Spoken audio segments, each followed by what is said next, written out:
Before Denise walks you through the essentials of your degree, I want to introduce you briefly to the academic experience that awaits you at Innis College within the Faculty of Arts and Science at the University of Toronto. We know that you're coming to university to learn and ultimately to apply your learning. Uh, and I just want to remind you to begin with that what a good choice you've made coming to U of T and the Faculty of Arts and Science and Innis College to pursue that goal. Perhaps reminding you of that is not the most critical detail, though letting you know that choice is something that is going to be a recurring theme today is probably worth sharing right from the beginning. But really what I want you to know is that whether you know exactly what it is that you plan to study or whether you are here to learn more and see where it takes you, we want you to know that you've joined a supportive academic community that wants to help you succeed in this academic experience. So to pursue this academic experience, you chose U of T, and now you are the newest members of a large, diverse, and exciting academic community of learning and of research. Um, Physically, it takes up 35 city blocks in the downtown core. We have over 97,000 students at this university, if we include the two satellite campuses of UTM and UTSC. We have on the downtown campus over more than 3,500 faculty.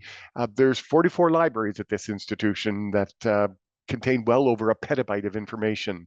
Um, we have our own teaching hospital. It's UHN, the University of Health Network of hospitals here in making it the largest health network in Canada right here at U of T's disposal. So it's a large physical space, but it's also a very large living space. And it's one where the fundamental values of equity, diversity, and inclusion play an enormous role and carry great weight. And I'd say that it's a place where members, all of us at the university, make a point of applying the lessons that we learn from accessibility and from Indigenous reconciliation in our daily lives and in our daily work. Um, Perhaps the most immediate example of the principles and fundamental values to the University of Equity, Diversity, Inclusion would be the fact that you, as our newest students, are about to fill out the U of T Student Equity Census, which is basically a demographic data collection survey that gives us at the university a better snapshot of who our students really are, and that helps us serve a diverse population of students. You'll find this without any difficulty on Acorn, which is the online student information system where you'll enroll in courses. But speaking of online spaces like Acorn and a large living space, which is this university community, U of T also has a very large digital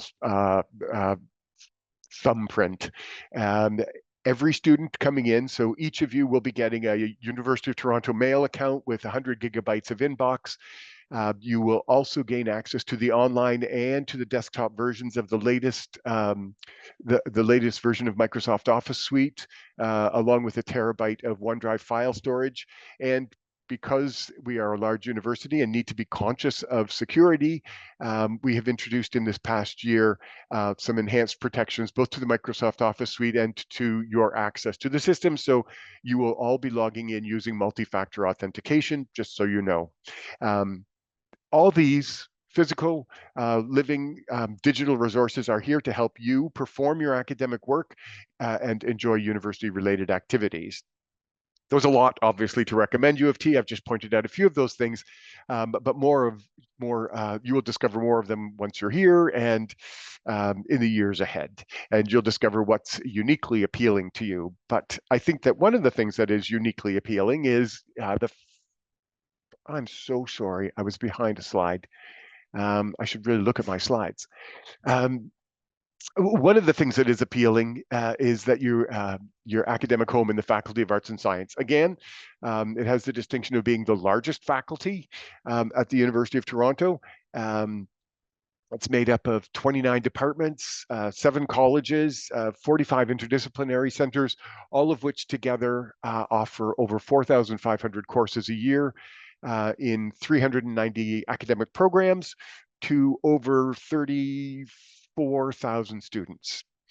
So that's a lot of numbers, but the Faculty of Arts and Science offers new and traditional approaches to topics of study or academic programs and novel research opportunities that cross disciplines. It's just that the Faculty of Arts and Science has breadth and scope that is really unparalleled in Canada. Uh, if the Faculty of Arts and Science seems like a lot, you're right, it is. Remember what I said about choices? Choices abound in the Faculty of Arts and Science, as you are going to discover in the next 2 hours. And that's certainly a strength.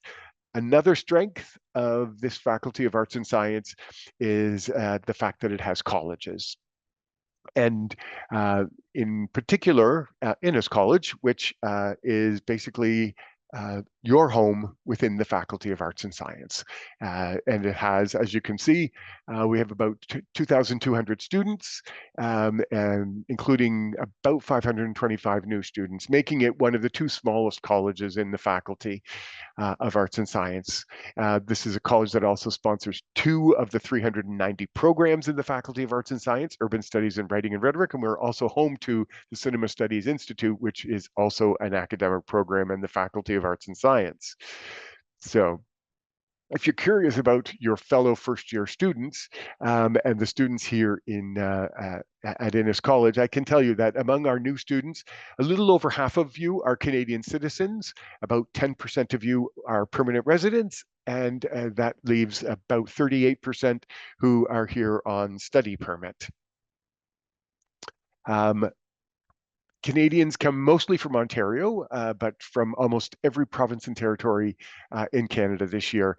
But we are also expecting in September to be welcoming students from 45 countries. And this slide lists the first, I think it's 22 countries, but as you can see, we have students from around the world, with the largest numbers coming from China, Hong Kong, United States, South Korea, and India, followed by Iran, Taiwan, and Japan, and the United Kingdom. Um, that's a lot of numbers again. So I think I would say more generally that Innis is a smaller scale, informal neighborhood for you, and it's a place that you can call home. Um, it's a place where you will get to know other first year students, and you will meet upper year students. You'll meet professors, support staff. It really is, as has already been mentioned, a place to make friends and build relationships for a lifetime. It's also a place in a large institution that focuses on one-to-one connections. And that focus on one-to-one connections is a hallmark of Innis, but it is also very much a hallmark of the Innis Registrar's office. The Innis there we go. The Innis Registrar's office is the 6 of us, and we are here to help you learn. I'll say it again. If you have any questions today, in the days, weeks, and months ahead, reach out to us. Even if you're not sure, if you have a question and you're not sure who to ask, you can reach out to us and consider us a reliable first stop. Today, the 6 of us are working together to focus a bit on group learning, on course selection and course enrollment. And we're doing this by sharing some fundamentals with you about, we're pointing out strategies for choosing courses. We're pointing you towards some helpful online resources. We are hopefully demystifying some of those acronyms and terms that within the space of 2 hours will be much less daunting than they are walking in. In 2 hours, you'll be throwing around terms like CR, NCR, and FAS, and UTAPs, and 2025 S, like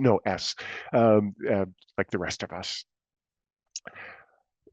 That's our work today, but most of our work outside of today is carried on one-to-one with students in our office. So whether it's ironing out some academic or financial or administrative details of your registration, or adjusting to new learning styles, or juggling personal or work priorities with your academic commitments, or wondering what to do with a degree, you can consider your registrar's office a reliable first stop for information and advice. We make it our mission to provide accurate information, sound advising, and helpful referrals in an atmosphere of trust, confidentiality, and comfort. So that means that among Dryden, Daniela, Claudia, and Denise, we see more than half of our student population every year in one-to-one advising appointments. Add Jack, who does the phones, does the drop-in appointments, and in the last 12 months has responded to over 10,000 emails. And you can see that we do connect with a lot of students. And I want you to know that we take our accountability to you very seriously. We happen to be custodians of a lot of information about registration and enrollment, fees and funding, rules and regulations, petitions and appeals, and the student experience from the time you walk into Innis until the time that you graduate. So when you come to us, as Denise has already mentioned, we bring a fair bit of experience so that we can help answer your questions, help you reflect on options, project solutions, and create opportunities to excel. So I would say, in summary, when it comes to the registrar's office, we are here to help you learn. And if we can't help you, we'll make sure that you're just one step away from someone who can help you. And it may be oversimplifying a little bit to say this, but it doesn't hurt to describe the supports at Innis as more individualized. And the supports that are available through Arts and Science and through the University of Toronto as a little more designed for groups or collectives. It's oversimplifying because there are certainly instances in Arts and Science and U of T where there's peer-to-peer mentoring and one-to-one appointments with health professionals. But I would say that I have the privilege of being able to tell you that at Innis we have a number of academic supports for you that are also one-to-one services. Innis offers a writing center, the first writing center in Canada, actually. It was set up in the mid-1960s and continues as a very strong service where it's probably a tip. It's never too early to pass on a tip that the writing center gets quite busy helping students with any ability write. So you may want to book an appointment with the Writing Center early. We have a learning strategist who can help not just with executive functioning, but like addressing things like procrastination or study skills. We have a librarian who sees a number of students one-to-one to help them with searching and finding and being able to interpret information and find what is reliable. It may seem a little counterintuitive to point out that we have a career educator as an academic support, but it's very much the case that students from first year to final year sometimes wonder what they're going to do with a degree.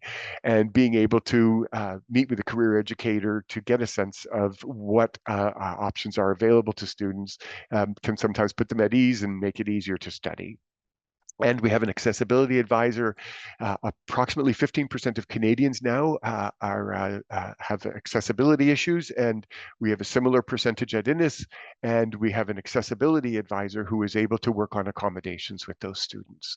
So these are the one-to-one supports at Innis, but I will point out that there are also academic supports in the Faculty of Arts and Science, and you will all have been signed up already for Arrive Ready. So I'm not telling you anything you aren't familiar with already, but the Sydney Smith Commons in the Faculty of Arts and Science also offers recognized study groups through that's a group of students within a class who get together and study. There's a meet to complete where regardless of what your area of study is or the courses, you can meet with other people to get work done.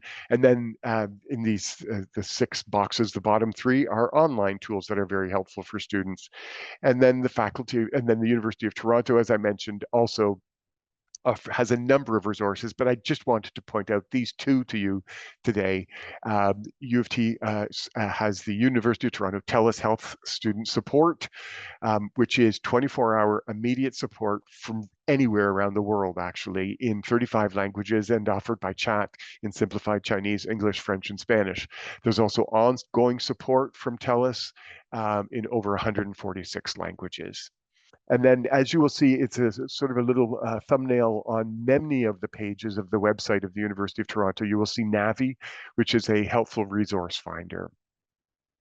So, and finally, when it comes to resources, you will hear more today, but I wanted to also point out that our Office of Student Life provides extensive programming and support for students, including peer advice for first years. We have a very active alumni mentorship program. There's 2 certificates, the Community and Wellness and Mental Health Skills Certificate and the Social Innovation Certificate, and there's also leadership training. So That is the individualized supports that are offered by Innis College, your home within the larger Faculty of Arts and Science, with a wealth of options available to you within the University of Toronto, a huge university with boundless opportunities. A few words before I pass the screen on to Denise. I just want to speak briefly about a degree in arts and science and what that degree can actually give you. So the rest of the morning is going to focus on you getting set for your degree, but I just wanted to sort of zoom out for a minute and point out that the Faculty of Arts and Science has 4 goals for an honors bachelor degree. No matter what you're studying in the Faculty of Arts and Science, there are these 4 goals: depth of knowledge, competencies in learning and applying learning, breadth of knowledge, and integration of skills and knowledge. Just very briefly about each of those. Depth of knowledge is sort of as you imagine. You gain a critical understanding and or intellectual rigor in at least one field of study, and that depth of knowledge is developed over the course of study, from first-year courses through to and culminating in the fourth-year courses that you'll take in 1 or 2 programs of study. The competencies in learning and applying your learning are actually developed while you're achieving the mastery in your field of study, and they're considered fundamental to responsible and effective participation in the world you live in, your community, eventually your workplace, and in your personal life. So there are actually 5 competencies that a University of Toronto Faculty of Arts and Science degree gives you. One is competencies in critical and creative thinking. Uh, the second one is communication skills. The third is information literacy. The fourth is quantitative reasoning, and the fifth is social and ethical responsibility. The third goal, breadth of knowledge. This is actually cultivated through giving students a breadth of understanding of like the richness of the arts, the complexity of global cultures, the varied structures, processes, and concepts of the social and natural world. And by getting this breadth, we hope that students develop an understanding of how various areas of study intersect, and allow for complementary views on common issues and problems. The fourth goal is integration of skills and knowledge, and this takes place in an integrative or inquiry-based experience, which is typically a fourth-year course, again, through your area of study, where you would do substantial investigation, you would learn to synthesize knowledge, and you would communicate results. So those are the 4 goals of the Faculty of Arts and Science. As I wrap up, I want to make one other observation, and that is that while I talked about the integrative learning that comes as a one of the goals, and I talked about it taking place in a fourth-year course or a capstone course, I would like everyone to know that there are all sorts of opportunities to apply your learning as you're going through this degree in the Faculty of Arts and Science. And I've put up this slide here so that you see the many different ways that students can apply their learning through research and other experiential learning opportunities that are available to you. Less so in first year, because in first year you are sort of getting used to studying and learning, but these are opportunities that are easily tracked down on the website. But if you don't know to look for them, you don't know that they are actually there. And I want you to know from the get-go that learning and applying learning go hand in hand in this Faculty of Arts and Science, and it's something that we support actively in the Registrar's office. You can thread your experiential learning throughout your degree, and the slide I just showed you has opportunities that are available through the Faculty of Arts and Science, but some experiential learning opportunities are paid, some are unpaid, some prepare you for work, some are more community-minded, some are part of a course, some are extracurricular, some take place on campus, some take place in Toronto, and some take place around the world. I would say this: whether experiential learning is related to your academic curriculum or your extracurricular life, it can deepen your understanding of course content and perhaps focus you for life beyond your undergraduate years. And your experiential learning is governed largely by your interest and your drive to get one. One example of experiential learning that pulls us back to Innis College, and my summary is the Ask a Student program. Perhaps you're familiar with Ask a Student. It's a service that Innis College runs. Um, this is it was the first uh, it was the first, and it's the longest running online forum at U of T for students to talk to students. It started in 1999, and we started it here at Innis College, and it now has a University of Toronto URL. And it's been, this is a position that has been filled by students for these quarter of a century, students who have gone on from this opportunity to some are lawyers. Two of them happen to work at University of Toronto, one in communication. There's many journalists. One of them was the editor of the Varsity, the U of T magazine. Just one example of the fact that experiential learning takes place while you are studying at the University of Toronto, including in experiential learning opportunities. This is actually a work study position here at Innis College. So we also use students to help amplify the message of the registrar's office. So students share with other students registrarial and related matters from a student perspective. And so you will find some of that in this Instagram page. That, I believe, wraps up my part of this presentation. Up next is Denise. Thanks. Welcome, everyone. Now we're going to go into the Arts and Science academic calendar and discuss your degree requirements. There are 5 basic degree requirements that you need to achieve in order to earn your degree, and I'll go through these one at a time with you. This link in orange is how you access the academic calendar. This link is also all over Innis 101 Quirkus, and you can easily find it from the University of Toronto homepage as well. Okay, so this slide is the homepage of the 2024-2025 academic calendar.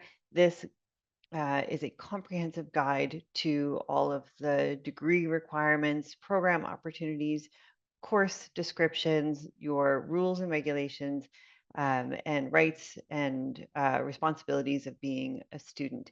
We used to print this book, and when it was printed, it was about 1.5 to 2 inches thick on newspaper print. So, I mean, it's extremely comprehensive.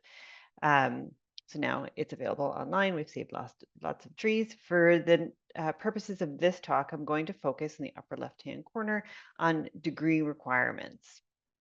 So when you click on that link, you get to a page that looks like this, and you can see 2 links, the Honors Bachelor of Arts and Honors Bachelor of Science degree requirements, also the Bachelor of Commerce degree requirements. All of my examples will be from Honors Bachelor of Arts and Honors Bachelor of Science requirements, but that doesn't mean the commerce students that you've wasted your time by being here, because there really is only one difference between the honors HBA and HBSC and Bachelor of Commerce. When we get to that difference, I'll highlight that for you so that you can see. So for everybody, commerce included, these next slides are relevant. So there are 5 basic degree requirements for everyone. And they're just listed here. This is it. This is all you need to do to earn your degree from the Faculty of Arts and Science. I'll go through these each one at a time and give you some examples. So we'll start with the number of credits that you need to earn. So you need to earn 20 credits to be eligible to graduate. Courses here are valued at 1 full credit or a half a credit, and you take a combination of full and half credit courses to make 20. You might be wondering, how do you know what the credit value is? Well, you'll find that in the course code. So here's an example. So a course code is 8 characters. The first 3 letters will tell you the department the course is offered through. So in these examples, URB stands for Urban Studies, ECO stands for Economics, MAT would be Math, ENG English, and so on. The next 3 numbers will tell you the level of the course.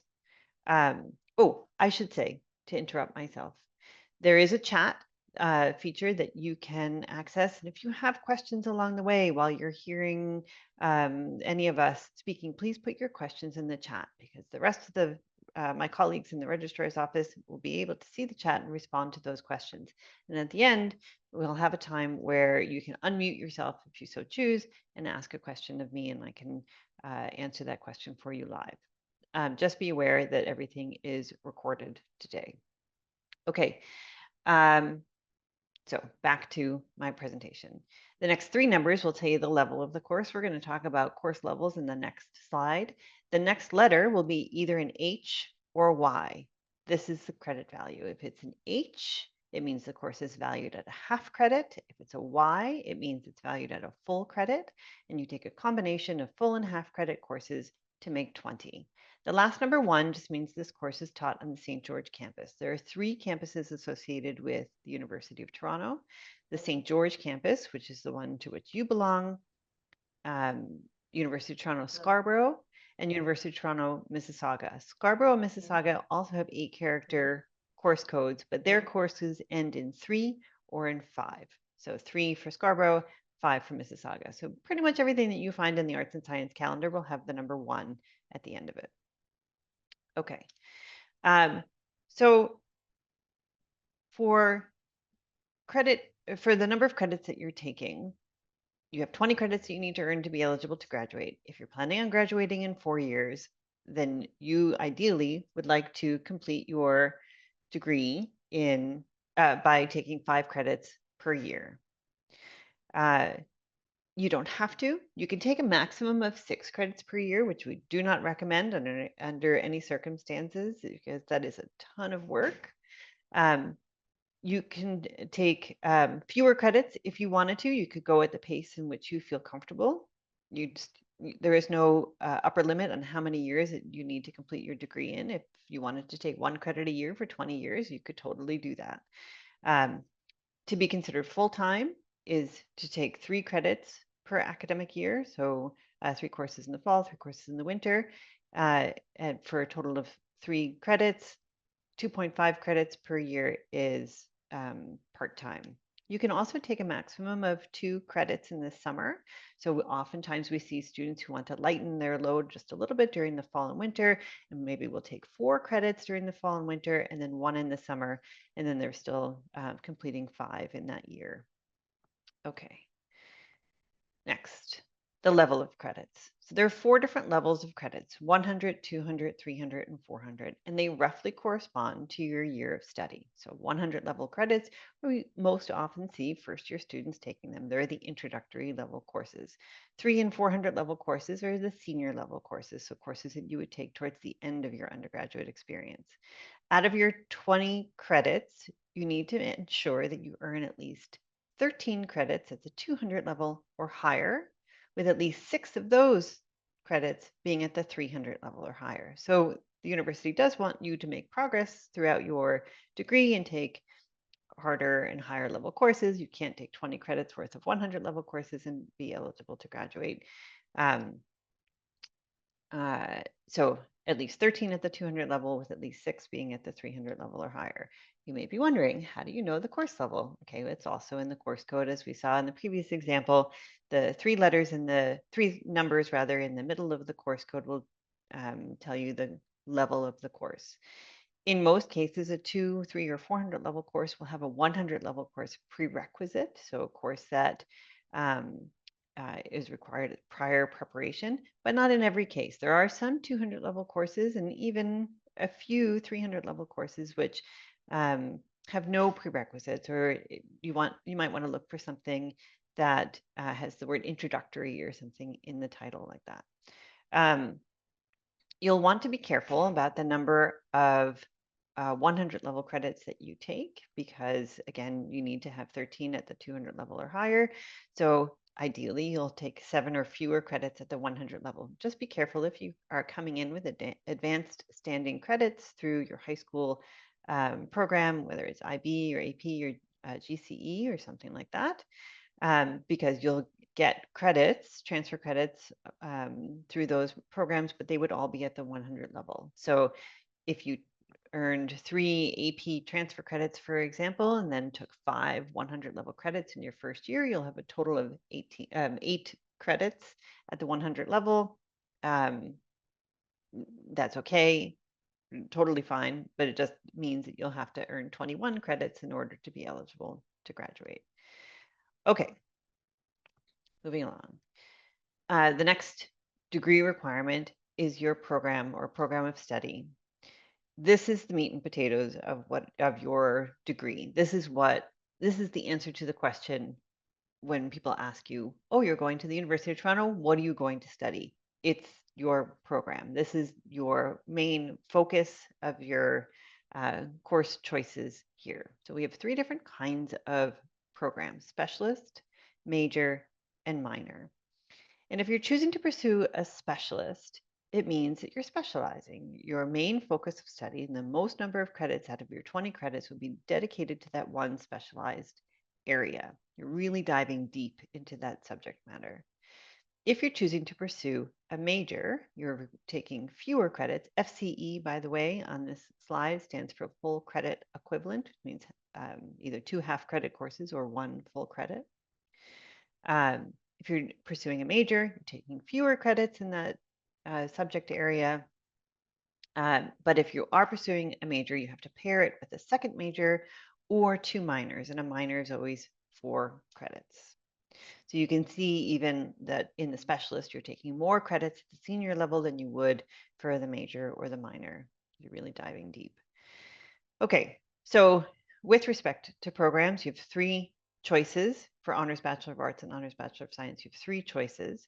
You can choose to pursue either, at minimum, you could do more than this, at minimum, either 1 specialist or 2 majors or 1 major plus 2 minors. There is no right or wrong here. It really is a question of depth versus breadth. If you're pursuing a specialist, you're diving deep into that subject area. If you're choosing a major plus 2 minors, you have a wider breadth of study across the Faculty of Arts and Science. And you should choose what makes the most sense to you. For those students who are in the commerce admission category and planning on pursuing a Bachelor of Commerce degree, this is that one difference for your degree requirements. You only have the option of pursuing a specialist. So there are 3 specialist options: management, finance and economics, or accounting.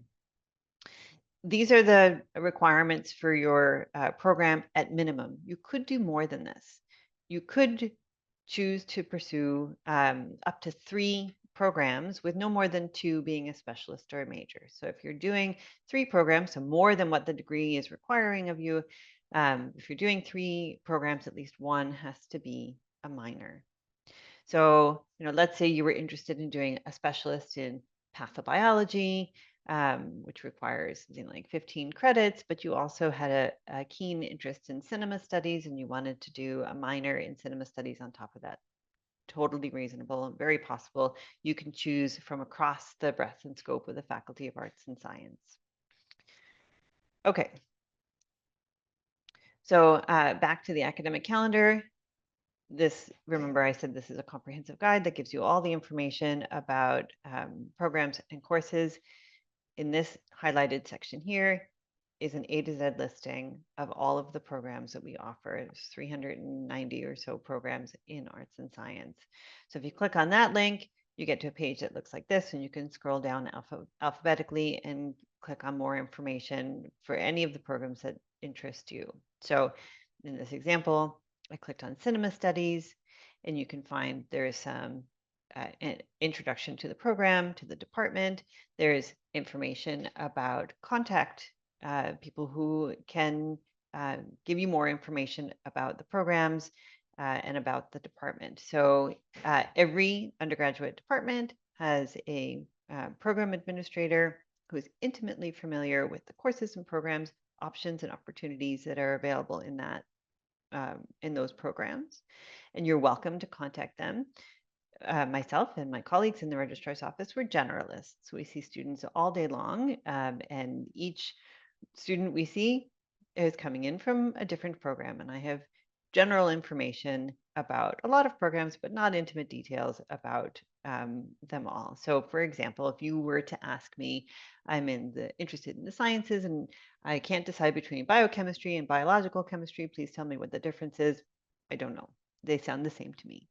But the departments know. So you would want to go to the Department of Chemistry and you would want to go to the biochemistry departments and talk with them about those programs and find out some more information because they are intimately familiar with the options. And you can see here, Cinema Studies offers all three options, specialist, major, and minor. Not every program does. Not every department does. So some departments will only offer a specialist or will only offer a minor, for example. So you'll want to look through it very carefully to find what options and opportunities there are in the areas in which you're interested. Okay. So the fourth degree requirement refers to your grades. So this is a grading chart. Um, final marks in courses are given out in three ways. One, in terms of percentage, as you see on the left-hand column here, 50% and higher is passing. Anything below 50% is not passing. These ranges of percentages translate to a letter grade, and each of these letters has a grade point value on a 4-point scale. So this is the column in which we'll focus. Your cumulative grade point average, in order to be eligible to graduate, needs to be at a 1.85 or higher. And that cumulative average is determined based on the sum total of your grade point values divided by the number of credits attempted. So some could be higher, some could be lower. It's your cumulative grade point average. At all times, the university is expecting that you will remain remaining in good standing. You need a 1.5 or higher. Should your cumulative grade point average, which is calculated at the end of each academic session, so fall plus winter is one, summer is the other. At the end of each academic session, if your cumulative grade point average is below 1.5, then you would be on academic probation, which I have no expectation that any of you will be on, so I won't go into any of those details today. But should you run into some academic difficulty, know that the staff in the registrar's office is here to help guide you through it. Okay, moving along. The fifth degree requirement, which I'll discuss, is the breadth requirement. The breadth requirement is your general degree requirements. It's a way of ensuring that students in every admission category take courses from across both the arts and the sciences as part of your completion of your degree. All of the courses in the Faculty of Arts and Science are subdivided into one of these 5 broad subject headings. And you can kind of guess what kinds of courses would fall under which category just based on the category title. So creative and cultural representations, you would find courses that would be in the arts or in the languages, for example. And breadth category 2, thought, belief, and behavior, you would find courses under philosophy and psychology. Society and its institutions would be things like humanities and sociology, history, political science, living things in their environment, environmental studies, biology, human biology, and the physical and mathematical universes, computer science, um, physics, chemistry, math, and so on. So in order to fulfill your breadth requirement, at some point within your 20 credits, you need to earn 1 full credit in 4 out of the 5 categories, or 1 full credit in 3 out of the 5, plus a half credit in each of the other 2. This does not need to be completed in year 1, and there are many times where I have spoken with students who are surprised to learn that they've completed their breadth requirements without even trying, because courses they're taking out of interest or towards their particular program will also help to complete a their breadth requirements. So for example, if you're in the life sciences, you'll be taking, in most cases, a full year of biology and a full year of chemistry or calculus, and that takes care of breadth categories 4 and 5 without even trying. So then you just need to focus on breadth categories 1, 2, and 3. If you are looking at this list and thinking there is a breadth category that I'd like to avoid entirely, for me, that might be breadth category 5. But for you, it might be something different. That's okay. You just need to ensure that you take 1 full credit in the other 4 categories. But also, don't be afraid to choose a course that is slightly outside of your comfort zone or your area of study, because the university doesn't expect you to take a calculus course if you're not interested in science, or a lab course, or to take a course that requires you to write 10-page essays every other week. If that's not your area, it's okay. You'll want to look for wording that might help, that might say something like, um, this course is intended to fulfill this breadth literacy in this area for students. This course, for example, is not intended for science students. Astronomy 101, Astronomy 201, Environmental Studies 100. These are all courses that fit categories 4 or 5, but are not intended for science students to take them. They're really intended to help students fulfill that science literacy component of their degree without being overly taxing. And the same is true on the other end for courses in breadth categories 1, 2, and 3.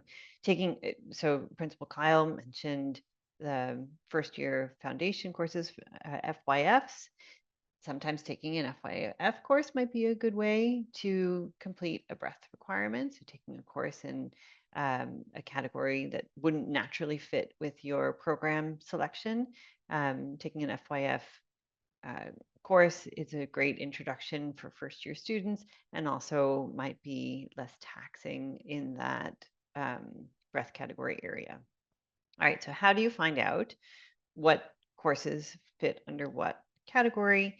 These are examples from the Arts and Science calendar of course descriptions. And you can see that the bottom line of each of the course descriptions will tell you the breadth category that this course will fall under. So for example, Hungarian 100, elementary Hungarian, falls under breadth category 1. It's a full credit because there's that Y as the second to last character in that course code. Introduction to Anthropology is an interesting example. It's also a full credit course with that Y in the course code, but you can see it actually straddles 2 different breadth categories. So in this case, it counts as a half credit in breadth category 4 and also another half credit in breadth category 3. And this last example on this page, Writing and Rhetoric course, which is a program that we offer here at Innis, is a half credit in breadth category 2. So in addition to the rules and responsibilities and the list of degree requirements, you can really use the calendar as a tool to help you select your courses. So first, our advice would be to choose courses that relate to any particular program in which you're interested. So you should have an idea of at least three or four programs that you think, I'm interested in doing this program. I would be happy to build my degree based on this combination of programs. Even if you were thinking about doing a specialist, you should come up with a couple of different specialist options of programs that you think that you might like to do. All of you have been admitted into an admission category. You will be selecting your program of study at the end of your first year once you've earned at least 4 credits. That's when you're applying to your program. And some programs will have specific criteria that you'll need to have taken in year 1 in order to be able to get into that program. So your program intention, while you don't have to commit to anything yet, will really drive your course selection. So that's your first order of priority, choosing some programs that you think, I would be really interested in doing this. Here's an example. If you think that you'd like to pursue a major in cinema studies, there is a 100 level introductory cinema studies course that you need to take and have achieve a certain average in as a final mark in the course to be able to pursue cinema studies in second year. Many of the science courses, the life sciences, have 2 or 3 credits worth of courses that you'll need to take in first year in order to be eligible to successfully join that program at the end of year 1. So using the calendar, select a few programs that you may be interested in, find the first year required courses. We're going to go over this in much greater detail in the next session, the using your timetable session after the break. First, start with using the calendar to find programs, identify courses that are required for first year for those programs. Then next, consider special opportunities like first year foundations. You can go to the calendar and go under the letter F and find a whole list of all of the first year foundation courses. There are hundreds of them. ONES programs, certificate programs, these are things, again, that we'll talk about in greater detail in our timetable sessions. Third order of priority, if you have room in your schedule and you need to find a different course to take and you're not sure what to do, then maybe consider choosing a course that would satisfy a breadth requirement that's not already covered in your other courses. And then fourth, any other elective courses that you would want to take just for fun. Okay, so now I'm going to hopefully successfully go into the arts and science calendar and give you some examples. Great. Okay. Okay. Can somebody unmute themselves and tell me a program that they would like me to look into? Cinema studies. Cinema studies. Fantastic. Okay, so I start with program areas A to Z. I click on C to get to cinema studies. Go to cinema studies, and as I showed in my previous example, here's an introduction, contact information, and then you can look at the requirements for admission to the program. So for cinema studies, they offer a specialist, a major, and a minor. Let's say you're interested in the major. You would need to ensure that you took Cin 105 in your first year, and then it's a limited enrollment program, which means the department will have a minimum grade cutoff depending on the number of applicants, the number of spaces that they have available, and the quality of those applicants. So you should plan to earn a mark no lower than 70% for admission to the program. So that's one credit that you know out of your, let's say you're going to be taking 5 credits, you know for sure you'll want to take Cin 105. We have time for another. Does anyone else want to unmute themselves and have a look? Psychology. Psychology. Okay. So psychology is a life science. So it offers a research specialist, major, and minor. There's also a certificate. So there are a number of certificate programs that are offered in arts and science, which is a way of adding another credential to your degree. And most certificates are 2 credits worth of courses, so fewer credits than a minor, but at least it gives you some basic knowledge in that area of study. So it's not a program, it's a separate opportunity that you would pursue on top of your major, minor, or specialist. Okay, so we'll use psychology major as an example. So psychology also requires that you have taken grade 12 calculus and grade 12 biology and have a final mark in those. If you haven't taken these and you're interested in psychology, then you can write to us and we can help direct you, but I can also tell you can go to the psychology department website, which you can link to from up here, where there's a whole page dedicated to how to fulfill that grade 12 calculus and grade 12 biology requirement if you don't have it from high school. The only course that is required if you're applying after year 1 is Psych 100. So this is a half credit course and with a minimum mark of 75%. So if this was a program study that you were interested in, the only course that they're looking at if you're applying after year 1 is Psych 100. And then you have many other spaces available in your schedule to choose courses that would satisfy other program requirements. How about one more? Criminology. Let's go. Oh, okay, I heard criminology first. We'll go to criminology. Okay, so criminology offers a specialist and a major. There is no minor in criminology.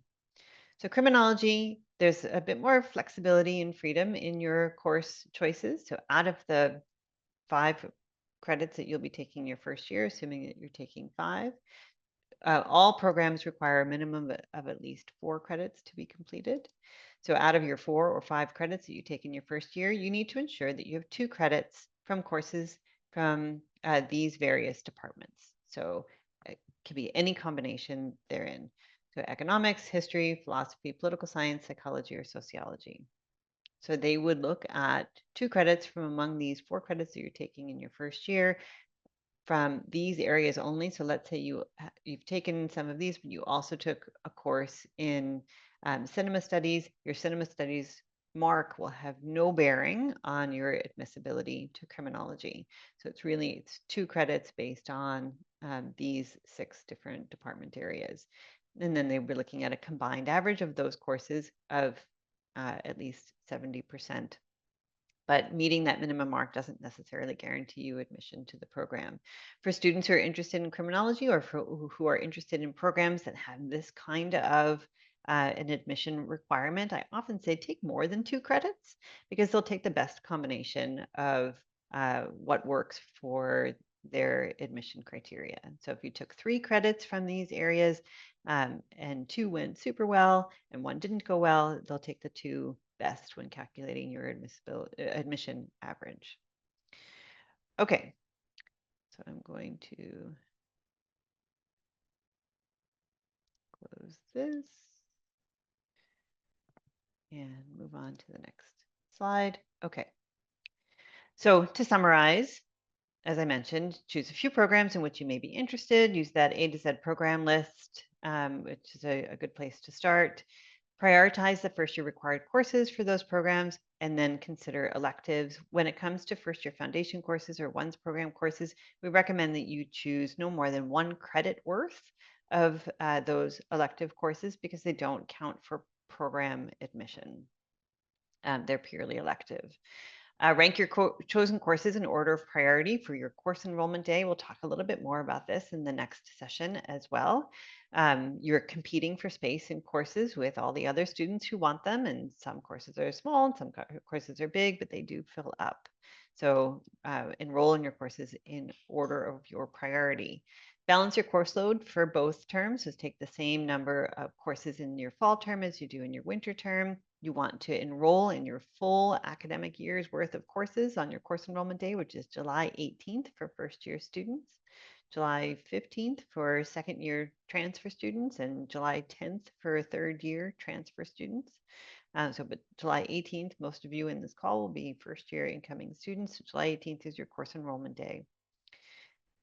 Connect with department representatives. So you can contact certainly the registrar's office, but remember that we're generalists. We can point you either in the right direction if we can't answer the question, but also don't hesitate to use the calendar to find contact information for specific program areas.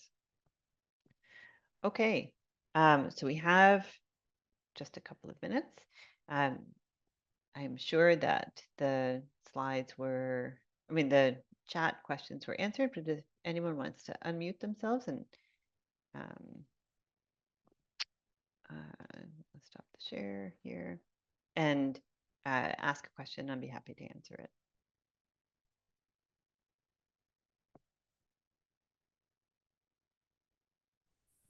I have a question. Sure. I would like to, I was admitted for arts and science, but is it possible to take a course like in the faculty of music and still have it count towards a music minor or something like that? So students need to take courses and pursue programs that are offered in the faculty into which you were admitted. There is a major, minor, and specialist in music, but these are as part of the Faculty of Arts and Science. You would take Faculty of Arts and Science courses. So students generally can't take courses in like engineering or architecture or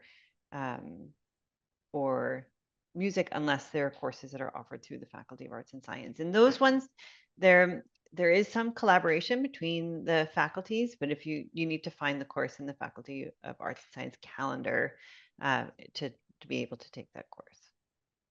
Okay, thank you. Sure. Sorry, I also have a question. Mm-hmm. I was looking at the political science major, and for course requirements for the first year, it had like a list of a bunch of courses with like like a bunch of commas, would that mean I have to take like just like a few, like maybe 1 or 2 credits worth of those courses, or would that mean I have to take all of those courses? So great question, and this will be well answered in the timetable session, but course codes that are separated by a slash mean or, course codes that are separated by a comma or a semicolon or the word and or a plus sign mean and, unless you see something that says 2 credits from, and then there's a list of courses separated by commas. So then you would then choose 2 credits, and I think that's the way that political science works, or 1 credit, it'll say from a list of courses, and those will all be separated by commas. So in that case, you choose just 1 credit worth. Does that make sense? Yes, thank you so much. You're welcome. Yeah, sorry, I've got a question as well. Sure. In regards to transfer credits and whether or not we're eligible for them and how about to go about doing that, who's the best person to talk to? I would recommend writing to registrar.innis, and then we can set you up with a one-on-one advising appointment with either myself or one of my colleagues here in the registrar's office. Cheers. Okay, so that takes us to our break time. So we'll take a few minutes of a break. Hopefully you can get yourself some water, some coffee, or a snack. We will then return to this page, and the breakout rooms will open at maybe 2 minutes to the time of the next session. So that next session is 11:25. So at 11:23, you'll have the option to log into the breakout room that is relevant to your admission category.